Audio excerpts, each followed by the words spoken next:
আলহামদুলিল্লাহি রাব্বিল আলামিন والصلاة والسلام على رسوله الكريم وعلى آله وصحبه أجمعين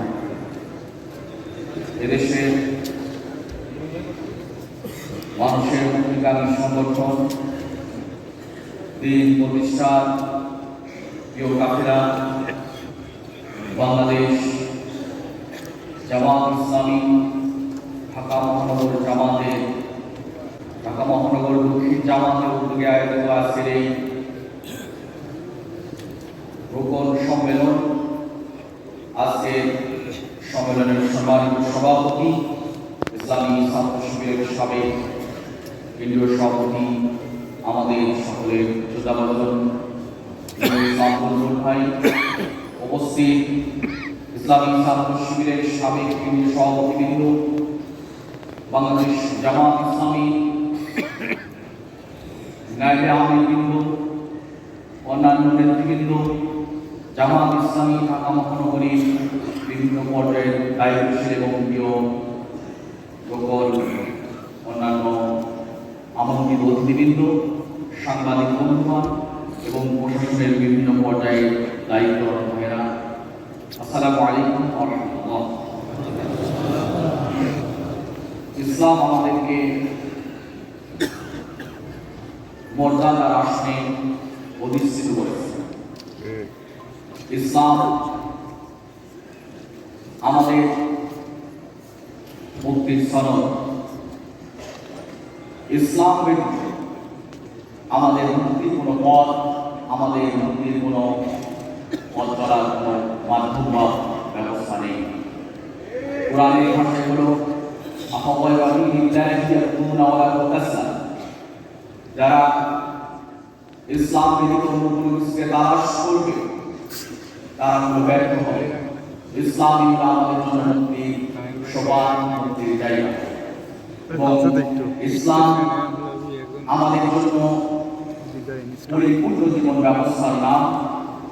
আমরা জানি কোরআনের ভাষায় আল-ইয়াওমা আকমালতু লাকুম দীনাকুম ওয়া আতমামতু আলাইকুম নি'মাতি ওয়া রাদিতু লাকুমুল ইসলাম দীনা। আল্লাহ ইসলামকে পরিপূর্ণ করেছেন। ইসলাম আমাদের জন্য নিয়ামত, ইসলাম আমাদের জন্য পূর্ণাঙ্গ জীবন ব্যবস্থা। ইসলাম আমাদের কেবলমাত্র শুধুমাত্র এই দেশ, জাতি, বিশ্ববাসী, সমগ্র মানব মণ্ডলীর জন্য মুক্তির একমাত্র সোপান। কাজে আমাদের ইসলামের কাছ থেকে মুক্তি, ইসলামের কাছ থেকে আমাদের মুক্তির সনদ দিতে হবে। কিন্তু আমরা আমি দুঃশাসনে দেখে এসেছি ইসলাম চর্চা, প্রচার এবং প্রসারে সবচাইতে বেশি বাধা দেওয়া হয়েছে এবং আমরা বাধার সম্মুখীন হয়েছি। এবং যারা ইসলামী আন্দোলনের সাথে সম্পৃক্ত ছিল তাদেরকে বিভিন্ন পরীক্ষা, বিভিন্ন জুলুম, নির্যাতন, এমনকি ফাঁসির মঞ্চে জীবন দেওয়ার মধ্য দিয়ে পরীক্ষায় উত্তীর্ণ হতে হয়েছে। আজকে এখানে দাঁড়িয়ে কথা স্পষ্ট করে আমরা বলতে পারি এদেশে যারা ইসলামী আন্দোলনের কথা বলেছে, বিশেষ করে আমরা স্পষ্ট করে জানি, দেখেছি, ইতিহাসে স্পষ্ট সাক্ষী বাংলাদেশ জামাত ইসলামীর আমির মাওলানা আব্দুর রহমান ইলাহি এবং ইসলামী ছাত্র শিবিরের সাবেক কেন্দ্রীয় সভাপতি মীর কাসেম আলী ভাই সহ জামাত ইসলামী প্রথম সারির সকল নেতৃবৃন্দকে ফাঁসি দেওয়া হয়েছে, কারাগারে বন্দী রাখা হয়েছে, নির্যাতন করা হয়েছে। এটা ছিল একটি পরীক্ষা অধ্যায়। আমি মনে করি যুগে যুগে এই পরীক্ষা ছিল, থাকবে।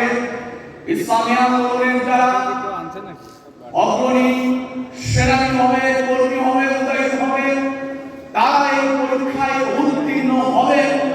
তারা ইমানের এই পরীক্ষায় উত্তীর্ণ হওয়ার মধ্য দিয়ে তারা তাদের মুক্তি সনদ নিশ্চিত করবেন। এটাই হলো ইসলামী আন্দোলন, এটাই হলো এই আন্দোলনের মূল স্রোত।